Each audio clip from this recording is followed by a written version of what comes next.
I've been looking forward to this topic. This person and this topic both are fascinating. And so I'm really looking forward to hearing more about Matthew Bennett and also hearing more about hypnosis. And so let's just get going here. So, Matthew, thank you for agreeing to enlighten us today. We appreciate you Thanks, doing this. thanks so much for asking me, Tim. I'm so happy to. I guess I've known you for.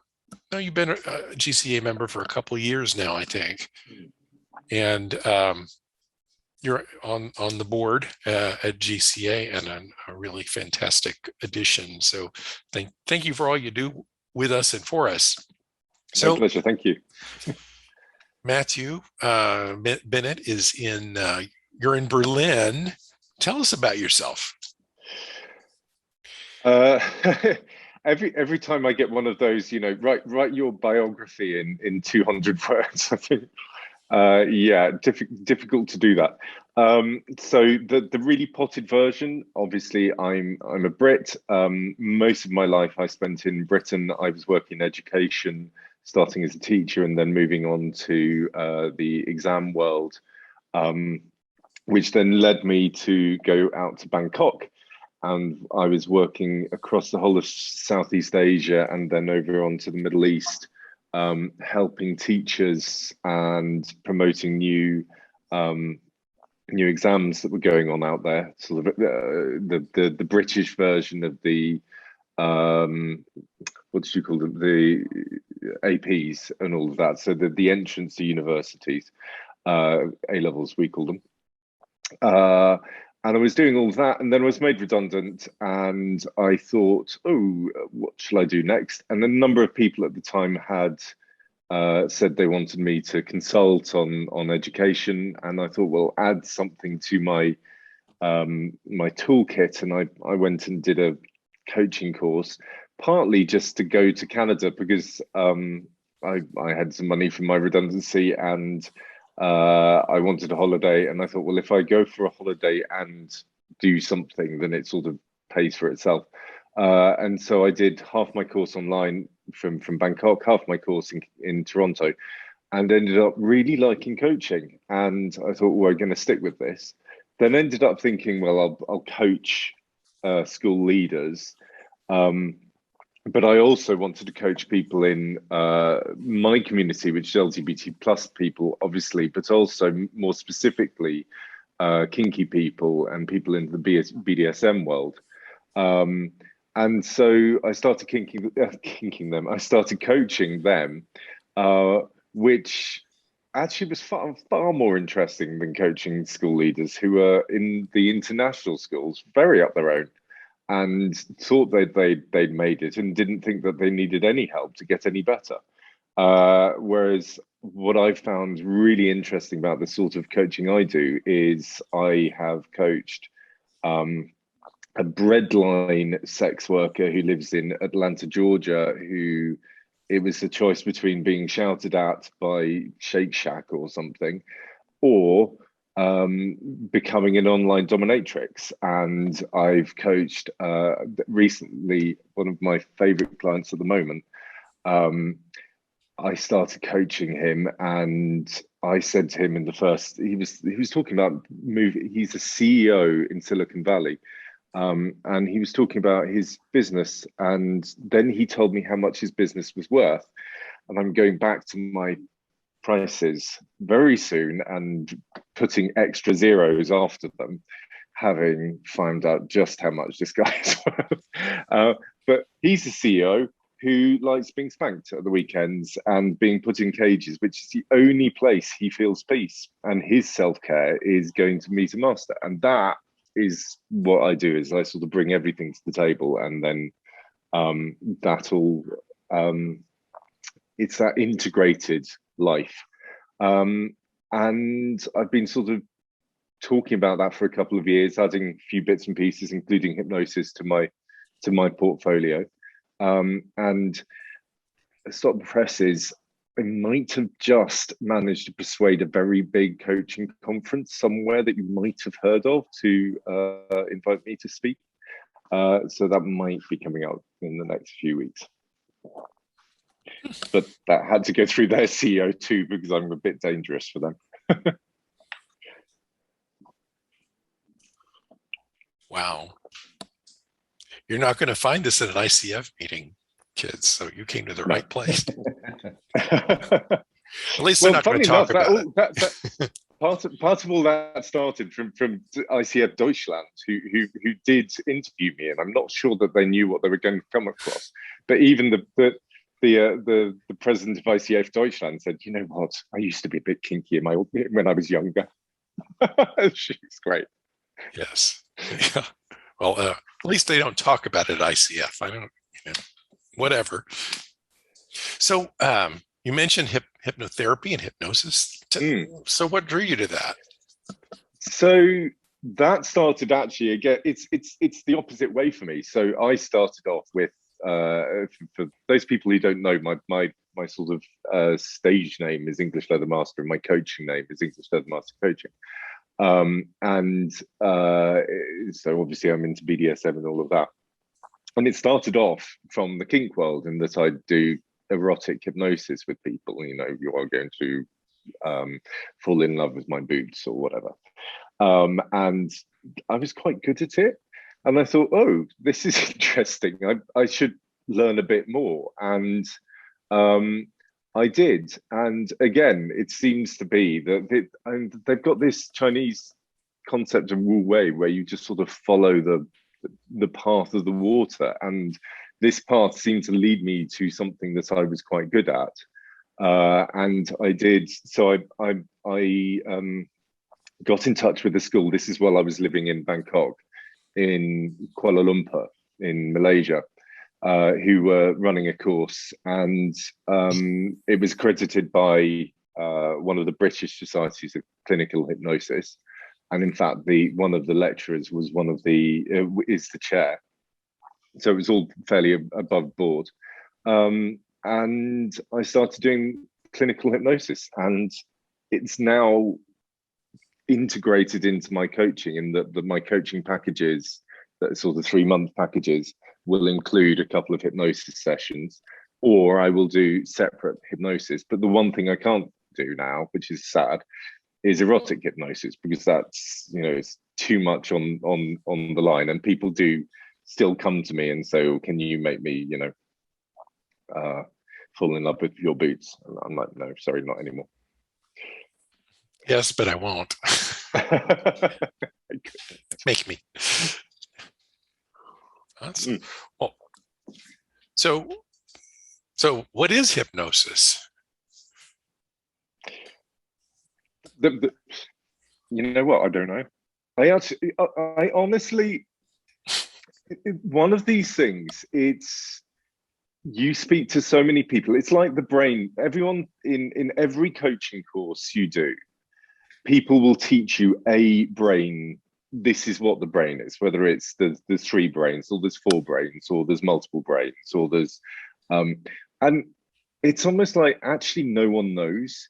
And from that point of view, I've really got down to, I'm never going to say this is what it is. What I know happens in hypnosis is that you have someone and you relax them deeply. And my pop psychology, but probably not real version, is that you split the brain. You have the conscious mind, which is always there in hypnosis. You have to be incredibly good at it to be unconscious throughout. And you work with the unconscious mind. If you're talking about the 4 brains, in the Jill Bodge Taylor goes on about, then maybe you're talking about that you're shutting up the left thinking brain, which is very present in many of us all the time, and just going into the sort of the present day, right brain. But you know what? I don't know. You calm people down, and then you do some work on their brains, and it seems to work in lots of different ways. And I can talk about what happens if you'd like to know, or you can ask me another question. Well, the next question was, how does it work? And I think Yeah. Don't know. okay, There have been studies that have right. involved various parts of brains, but they're all very low levels with very small numbers of participants and things. So I'm never going to say it's anything. The closest that most people have been to being hypnosed in trance is when you're driving home from work and you forget the drive. Because your unconscious mind is getting on with all the bits you need to do, and then the conscious mind can be talking or can be listening on to music or whatever it is you're doing more consciously. And we all do that. It's also that part of you that suddenly comes up with great ideas when you're in the shower or just about to fall asleep, which you then forget because you forget to write them down. And it's because you're calming down that part of your brain that's constantly talking at you. I think that's how it works. Okay. Well, so it's hard to say what it is. What is it not? What is it not? Yeah. What it is not is what you've seen on TV. Yeah. So what you've seen stage hypnosis, and it goes back to, there's obviously a code of ethics for the British Society of Clinical Hypnosis, like there is for the ICF. And one of the things I'm not allowed to do is stage hypnosis because it's complete charlatanism. And all it is a load of people who are with their friends who want to show off, who are potentially introverted, but actually want to sort of shine every now and then. So they have a couple of drinks. Then it's when you've got 1,000 people in front of you, you pick out the 2 or 3 people who are really, really good at following your instructions, that looking a bit, dazed or whatever. You get them on stage, you work out which one of them is going to follow your instructions the most, and you get them to cluck like a chicken because they want to show off to their friends. And they won't know that they're doing it, but, it's the same way that we all think we dance better when we're drunk. You dance just as good now, sober, but the drink gives you permission. So it's not stage hypnosis. Okay. Yeah. Well, so can anyone be hypnotized? They say most people can. And one of the things that, I don't know how many people here were here in the conference, I think it was January, when I gave an example of taking a sweet or a candy, and if you have a candy in your hand and you imagine it and then you put it in your mouth, you start to have a physiological reaction to putting a candy in your mouth. And even now, as you're listening to me, you're remembering that you have saliva and you can feel that saliva in your mouth just by thinking about it. That's the basis of hypnosis. It's giving those little nudges to your unconscious mind to do other things. And everyone can have those. Now, whether people can go really deep, I've had a few people more when I was doing erotic hypnosis who would literally stand up, walk around the room and be in trance. And my partner, who I spring hypnosis on every now and then, will actually go into trance with a click of the fingers on a dance floor, and really deeply. And that's quite cool.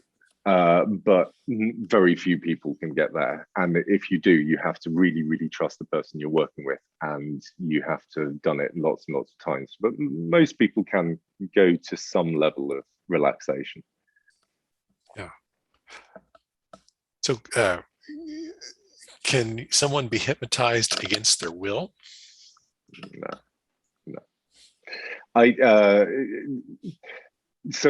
Anyone from I don't know how many people know Darren Brown, who I used to say to my ex-partner that Darren Brown's this very suave, sexy British mentalist who does amazing things. Like he he blends hypnosis and stagecraft and magic and stuff like that.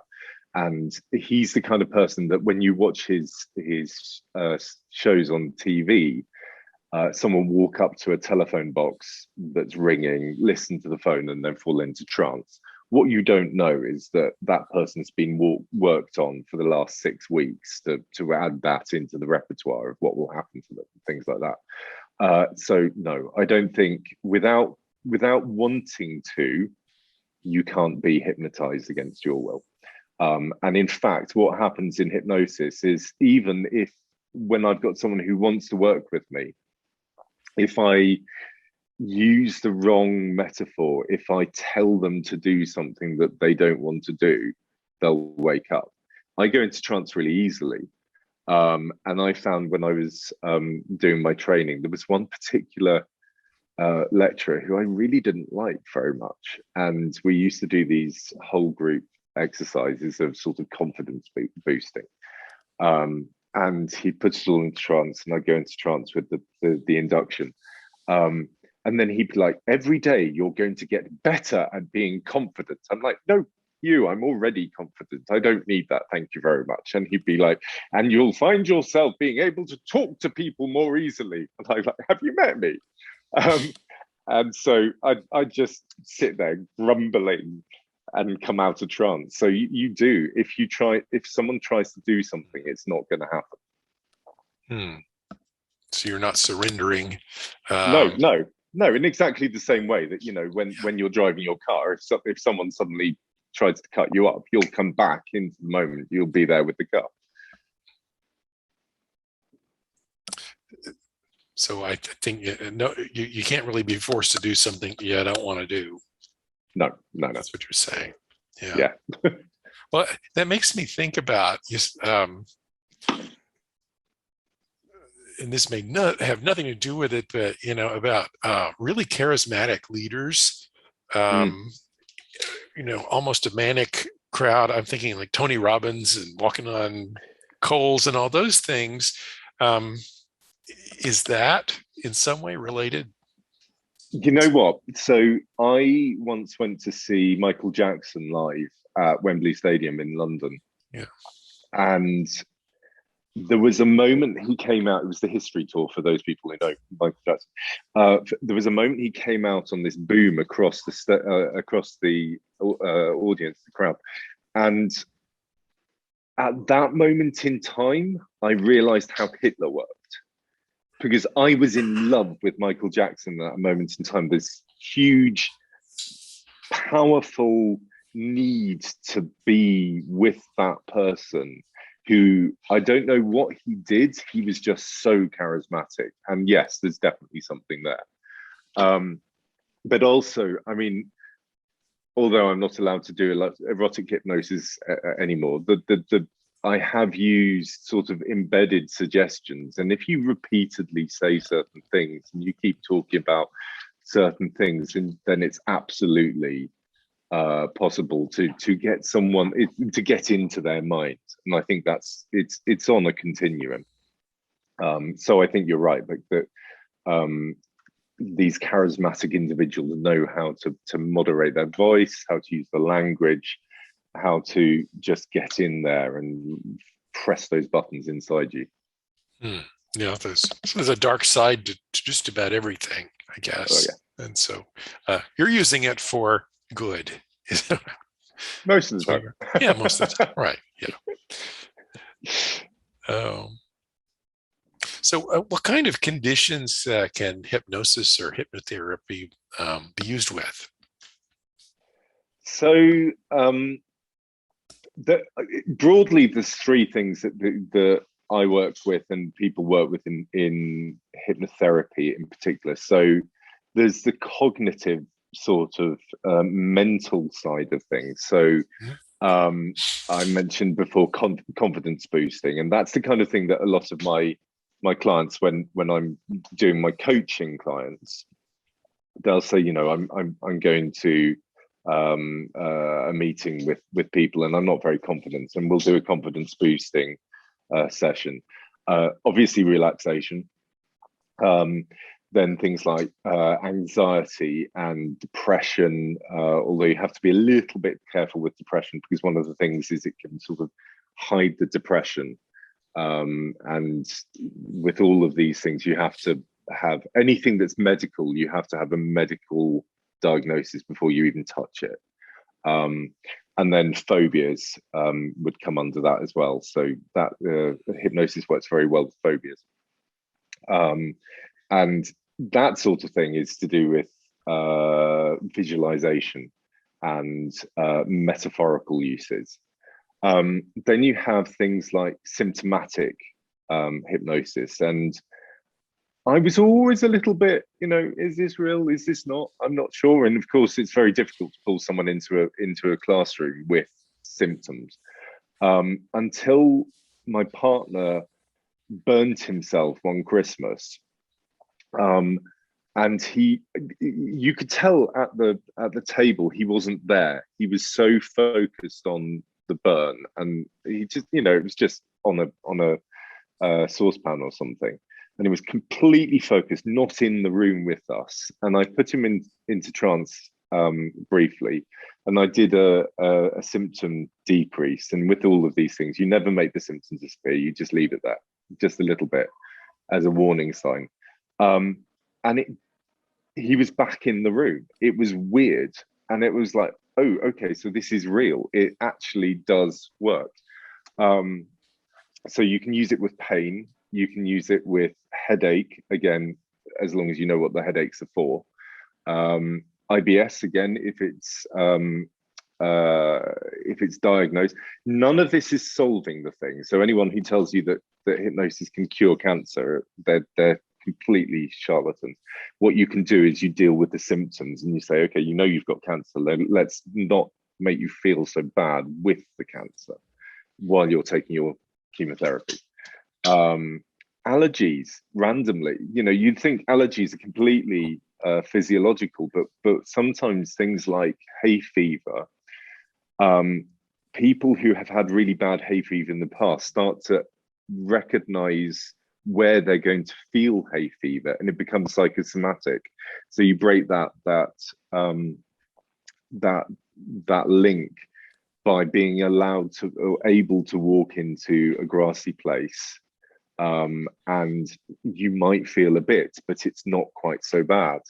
And actually, going back to the cognitive things, like panic attack is actually very similar, in that you get into a certain mode, you feel something in your body, you then think that something's going to happen, and then it goes into this big negative cycle where you think you can't breathe, and actually you're breathing too much, and you're filling your blood with too much carbon dioxide. So what you do is you break the cycle through hypnosis, and then that can work really nicely.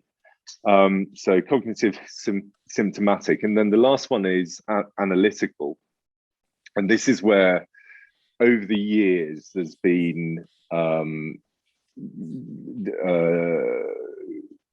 various people who've said that things have happened in the past, and this all came out in hypnosis, that people are very aware of that.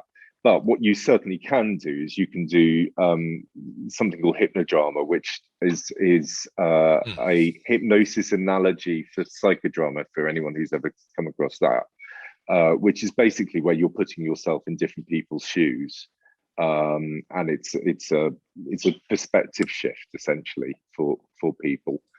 So you can do that in hypnosis. And one of the nice things about these analytical techniques, that and other techniques like there's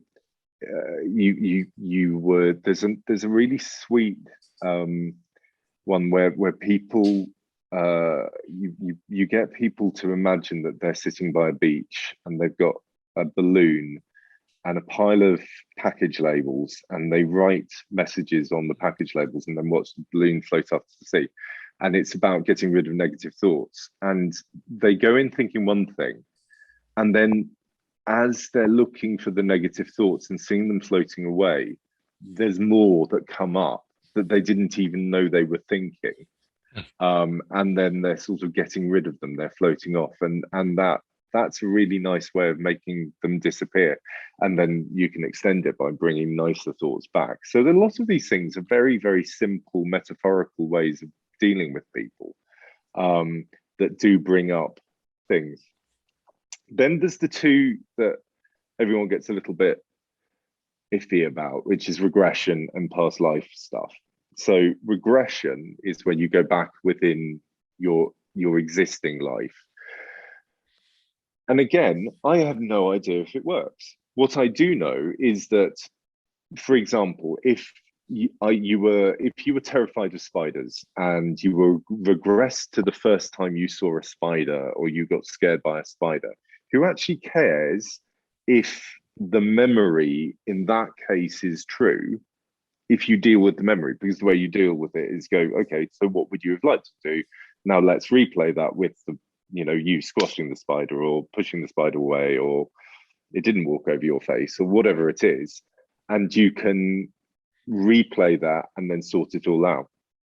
And I never say to anyone, you actually are going to memories, because I know that memories are very, very pliable in the here and now. So I don't, and I've got no memory anyway. And that, to me, explains past life stuff, which for me, we did a past life regression, and I went back, and funny enough, I was a Roman emperor with slaves. I wonder where that came from.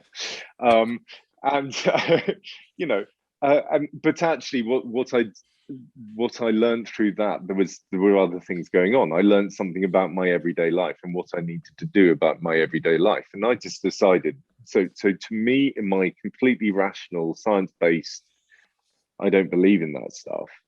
That was just my brain coming up with a metaphor that meant something for what I needed right now.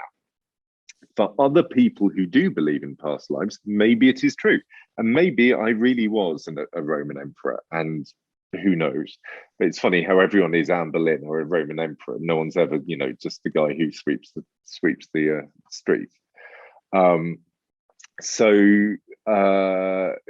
I see them as metaphorical uses that can help you understand yourself more. And so you'll bring the person back after you do the regression or the past life stuff and say, okay, what did that mean to you? What can you do with this new insight? It sounds like, well, what about addiction and smoking cessation? Oh yeah, of course. So yeah, those ones. The smoking cessation is the one that all of the hypnotherapists say you can only do once.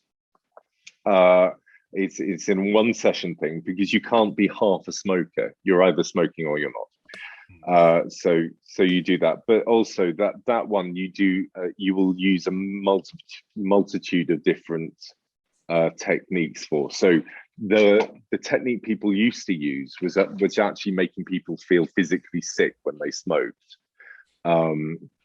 But they don't tend to use that now.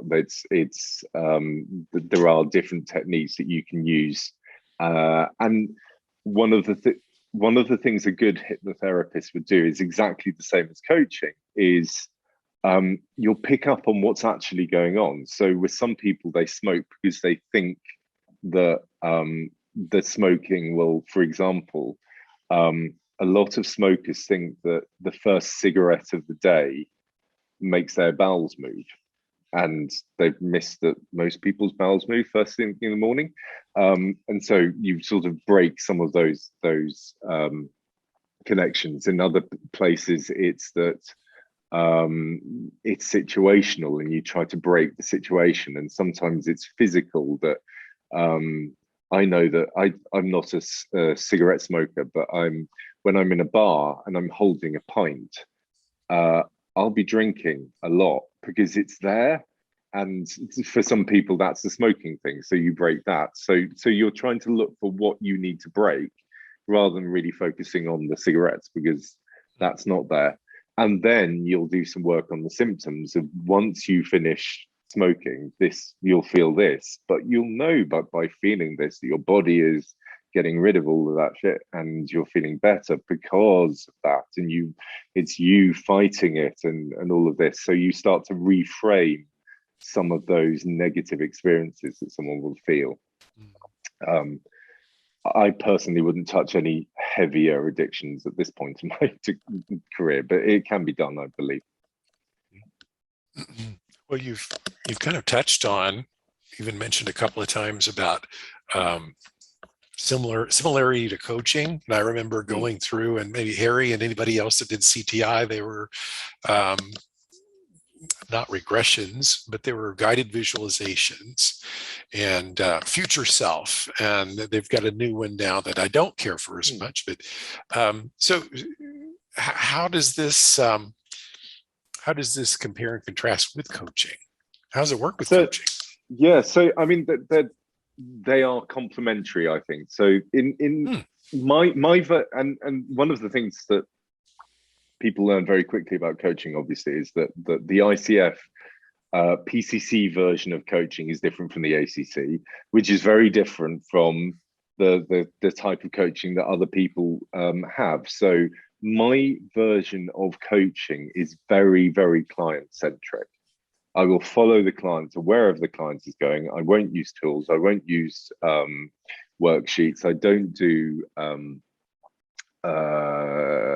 Myers-Briggs and all of these sort of assessments. It's just a chat that follows the client. Other people are very different, but from my point of view, it's with hypnotherapy, it's very me focused.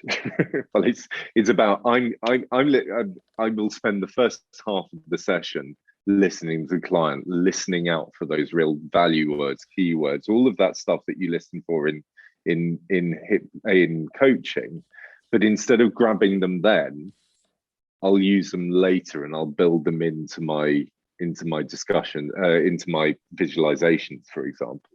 So there was a girl who I did a confidence building exercise with, and she just dropped into the conversation that she went diving. I went, I've got something, and so we went diving down, and we were swimming around and seeing how wonderful the sea was, and that then turned into something about confidence building.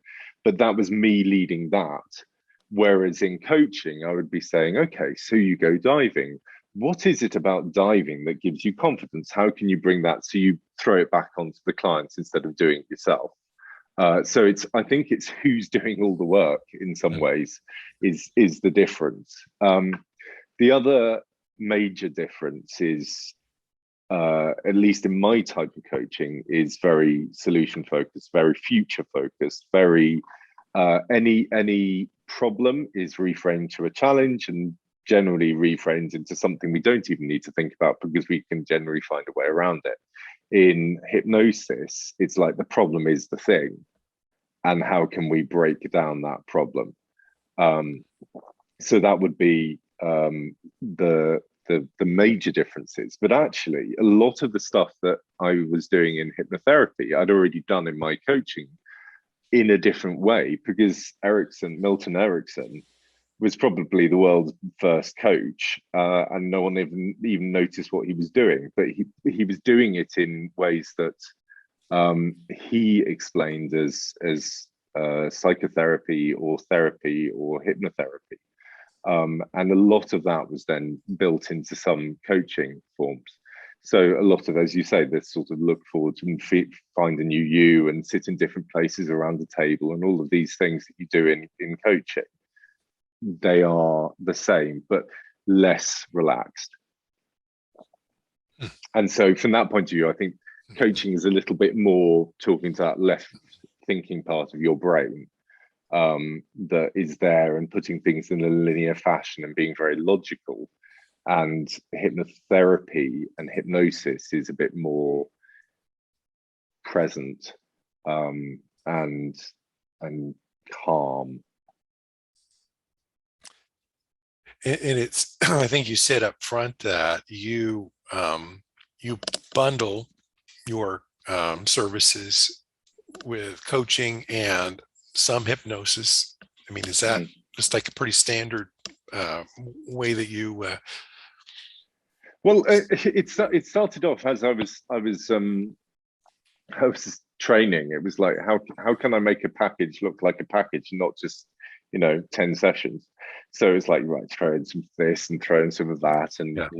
put in some catch-up calls, and knowing that people aren't going to use all of this stuff. But actually, what's been really interesting is that everyone came to coaching for coaching, and then went, oh, this is also my thing. What is that? Can we talk about that? Can I use that? And it's been really interesting using it with different clients who have been, we've been in one modality and then we'll move into another one for a session or two.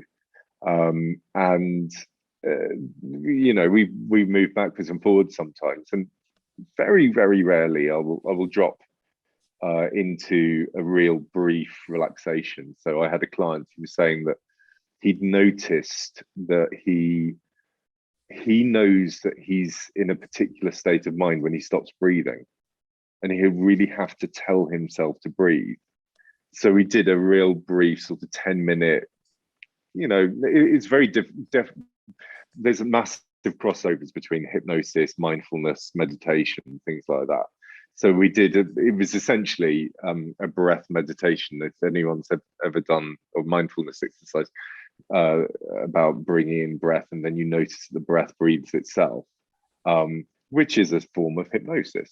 And so we did that, and then the next session we did a much deeper, longer hypno session to take that further. And I included that you'll keep breathing, and your breath has been breathing all your life, and you've been exposed, you've been building on that, so you've got that to start with. And that was part of the hypnosis. Say a little bit about the training and certification. I mean, if someone here wanted to pursue this, what would you recommend? Okay, so like coaching, it's an unregulated thing, and that means that people have popped up all over the world. And even now, there are certain hypnotherapy societies that require you to be a PhD psychologist or whatever. So obviously I'm not, and I won't diagnose, and I won't. There's certain things that I wouldn't touch, in particular. As I say, people who've got particular hard problems with drugs. I wouldn't touch anyone with severe depression. It's just not, I'm not good enough, and I'm not strong enough to hold that. But and then you can do everything from a 5-minute online course or not. But there are several organizations. So the one I'm part of is British Society of Clinical Hypnosis. I believe there's equivalents in the US. And so you're just looking for the organization that you're looking for organizations who will train you to the standard expected by them. So I think that's it. It's look for the accrediting body and then work backwards is the best way. I did that via Malaysia. Is there something to look for, to amaze I mean, are there red flags?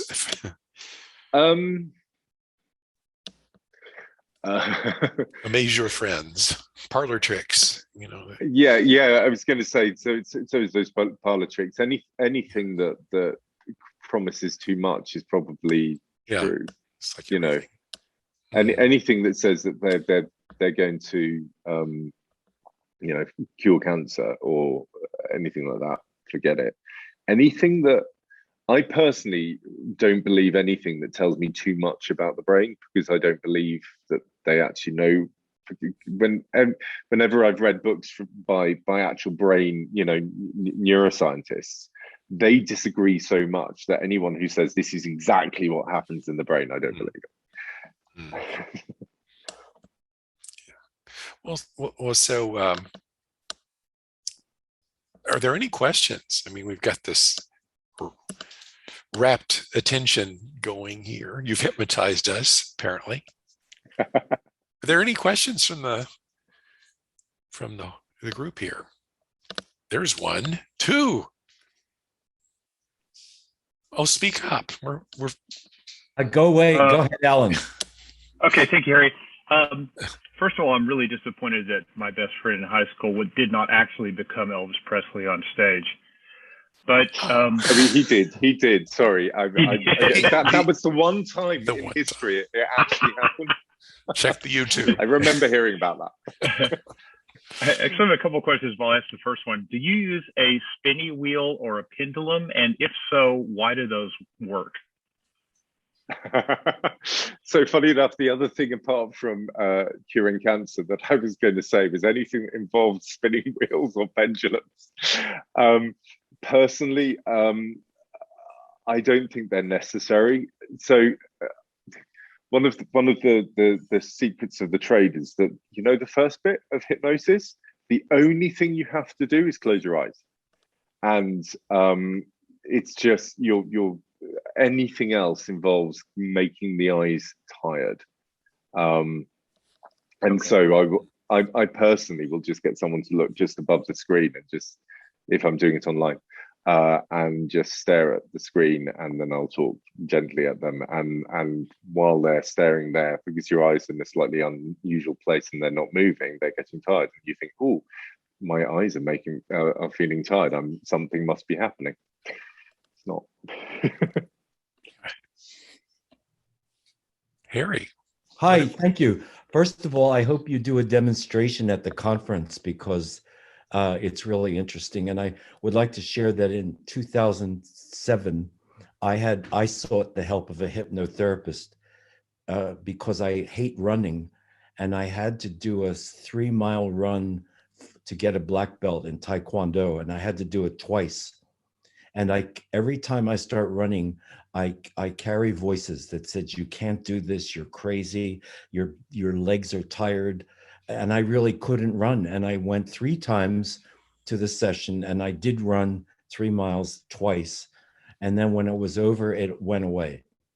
And I still hate running, but I don't have to do it in the moment. And you partially answered one of my questions, is that, see, do you do it on the phone? Do you do it on Zoom and in person? And are they all equally effective for you? So I do it, most of it, because I've been doing this through the pandemic, over the Zoom. And funny enough, when I started, my course was supposed to be blended, in that it was supposed to be you watched a few videos online, and then you went in person and did your training in person in Kuala Lumpur. And then the pandemic happened. And everyone had to go online, as we all know. And at that point, a load of hypnotherapists who had been doing it for years had been saying, you can't do this online. And they all had to make a living. And everyone went, oh, actually, you really can. Because all you need to do is relax someone. And the biggest thing is you have to watch. It's exactly the same as in coaching, is that you know, whether you're talking about level 3 listening or level 5 listening, you're watching the body language in the person in front of you. You're watching the way that they're sitting, their breathing rate, everything. If you can see them, then it makes it easier to hypnotize them. So I do it mainly online at the moment. The only problem I've had was when I had a client who had an iPad that they had connected up with headphones that were wired, and they went so deeply into trance they knocked over the iPad, and I ended up the rest of the session looking at their feet. But they were so deep they didn't notice. You're just that good. Or boring. I'm not So sure. to follow up, is it something you could do on the telephone, or you have to see each other? Well, no, in fact, yeah, because you can do audio. What's harder is you don't get the feedback. So, I mean, the other day I did a a recording for one of my clients who wanted something while I'm not around. And it's just not the same because you're not watching them, you're not following their body language, you're not there with them. And then you end up saying things like, if you're sitting down or lying down, feel the bottom or your back, and and it doesn't quite work. His or her. Yeah, exactly. So yeah, you can do it. I'm sure you could do it on the phone, but it's just not as good, and you'd end up in fact, you'd have to have a headset because otherwise your hand will drop. Well, so if no, I think John had a question. John O'Brien, did you? Yes. So first of all, Matthew, thank you so much for your presentation today, for the work that you do, and also the work you do in kind of helping people with the kink world. I think there's so many gay men that, and maybe other people, but that really need that. So thank you for that. So this is a MythBuster question. I'm curious if this is true or not, if you know. But we have a real problem in the United States with people believing misinformation and Yes, buying a lot of crap that's been said by certain politicians whose name I won't mention. Orange wins. But so I had heard that it's a hypnotic technique that if you keep saying things over and over and over and over again, people have heard it so often that they believe it's true because they keep hearing it. So I don't know if you have any comment on that. What do you mean? Do you mean if I start to say, Tim, if you did say that you were going to pay me for this, didn't you? No. You were going to pay me, Tim. I mean, you said $100. Was it $100, Tim? I think that's called gaslighting. I mean, yeah. I think that's it's whether it's hypnotic or whether going back to what is hypnosis, no idea. It's yes. I think that's the way the brain works. It's exactly why you have overtures in musicals, because you hear the music at the beginning, and then when it comes later, it feels familiar and you feel back at home. Oh. Yeah, thank you. Interesting. Wow. Cool. Well, so any other questions? Yes, Ralph. Thank you. Long-time listener, first-time caller. Thanks for having me. Matthew, thank you for your presentation. It was great. Is there such a thing as self-hypnosis? And if so, what would you consider the difference to be between that and just a really good meditation session? So, shall I tell you the real secret of hypnosis that I haven't told you yet? That is the real dirty secret. Yes, please. It's that all hypnosis is self-hypnosis. Every single hypnosis session is self-hypnosis, because all I'm doing is giving you permission to think the things that you've told me you want to think anyway. So Harry, sorry, you did all the work. No one made you do that run. You wanted to do the run, so you went to someone to ask them to make you do the run. So you'd already decided. You couldn't have done it if someone had just said, go and, get hypnotized and go and do the run. Then it was your own voice inside your head that was saying, I'm going to do this run. And it was your own voice inside your head that has said ever since, I can't run. So everything is self-hypnosis. And this is where there's a massive crossover with my other side of my life, in that people come to me to tell them what to do. And a few people have come to me in my coaching saying, I want you to coach me like a coach, or like a game coach, and sort of shout at me until I do the things I should be doing. And that's not my coaching, and it slightly freaks people because they're all like, your persona is this, and then you're being nice to me and I don't get it. So that's where hypnosis sort of sits nicely in the middle, in that I'm being nice but also telling you what to do, but actually making you do it yourself. In more pure self-hypnosis, there is a technique called self-hypnosis where essentially you count down and you put yourself into a semi-trance, and you say, I'm going to do this or this or this, and then funny enough you do, because you've already decided you did it. You're going to do it before you went to sleep. I use it to fall asleep though, because I just fall asleep. So It's my number one insomnia technique, is just counting down 10, 10, 9, 9, 8, 8, and I fall asleep by 4 every single time. So I can't self-hypnotize because I just fall asleep. But other people swear by it. Well, it's been fascinating. Thank you again for doing Okay. this. If someone wants to know more, can they reach out to you with Yeah. with questions, and any suggestions on where else they could go? Yeah. Yes, absolutely. They can reach out to me. There's a load of online resources. There's a load of things. I mean, if you go to my website, EnglishLeathermaster.com, there's some bits and pieces there. If you really want to get into it, then the 2 books that I would recommend, they're a bit tomey, but they're good books. One's called Trance Work by Michael Yapko, and that's sort of the hypnotherapy book. And then actually there's a book, I mentioned Milton Erickson, and there's a book that sort of pulls all of his stuff together called Ericksonian Approaches. Ruben Bettino and et al. That I would go to for that one. I think they're good starting points for some really good stuff. Great. Matt, Thanks, can I Mike. ask, when we're wrapping up, would you put the names of those books in the chat room for everybody? Yeah, will do. Thank you, sir. Sorry, Tim, I think I interrupted. I didn't mean to. Back to you. No, okay. No, I wanted to hear more questions because that was wonderful. Yeah. That was wonderful. Thanks. Matthew, thank you so much. Please, let's give him a hand. Thank you very much, everyone.